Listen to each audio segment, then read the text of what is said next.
আজকে আমি তোমাদের সাথে শেয়ার করব যাদের স্পন্ডোলাইটিস আছে তারা কি এক্সারসাইজ করবে। প্রথমেই দুটো হাত সামনে নিয়ে একবার ডান হাতের কবজিটাকে একবার ডান দিকে ঘোরাবে, একবার বাঁদিকে ঘোরাবে। ডান দিকে 10 বার আর বাঁদিকে 10 বার, এভাবে এটা করতে হবে। তারপরে হাতটাকে কাঁধে রেখে হাতের কনুইটাকে টাচ করে একবার ফ্রন্ট সাইডে একবার ব্যাক সাইডে, ফ্রন্ট সাইডে 10 বার করব, তারপরে ব্যাক সাইডে 10 বার করব। এইভাবে এই এক্সারসাইজটা করতে হবে। তারপরে হাতটাকে এইভাবে করে ধরে মাথার পেছনে নিয়ে একবার ডান দিক একবার বাঁদিক, আবার ডান দিক আবার বাঁদিক, এভাবে করে আমরা এক্সারসাইজটা 10 বার করব। মানে ডান দিকে 10 বার করব, তারপরে বাঁদিকে 10 বার করব।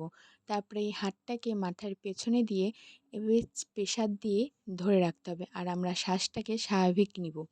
এভাবে করেও পেছনে ব্যাক সাইডটা 10 বার করব। তারপরে ডান হাত দিয়ে ডান সাইডের মাথাটাকে এভাবে প্রেসার দিয়ে রাখতে হবে, আর এইভাবে আমরা শ্বাস প্রশ্বাসটা নিতে থাকবো। তারপরে বাঁ সাইডে হাত দিয়ে মাথার সাইডটাকে চাপ দিয়ে ধরে রেখে শ্বাসটাকে স্বাভাবিকভাবে নিব। তারপরে দুটো হাত ধরে ঠিক সামনের দিকে প্রেসার দিব। এইভাবে প্রেসার দিয়ে শ্বাসটাকে আমরা স্বাভাবিকভাবে নিতে থাকবো। এভাবে আমরা পেছনেও 10 বার করব, ডান সাইডেও 10 বার করব, বাঁ সাইডেও 10 বার করব এবং সামনের দিকেও 10 বার করব। তারপরে হাত দুটোকে হাঁটুতে রেখে হাত এভাবে করে ঘোরাতে হবে, যেমন ফ্রন্ট সাইডেও 10 বার আর ব্যাক সাইডেও 10 বার আমরা এই এক্সারসাইজটা করব।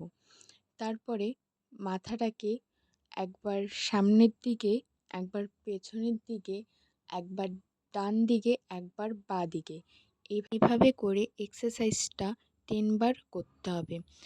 পেছন সামন ডান বা পুরো মিলে একটা সেট। তার মানে এইভাবে করে আমরা এই এক্সারসাইজটা 10 বার করব।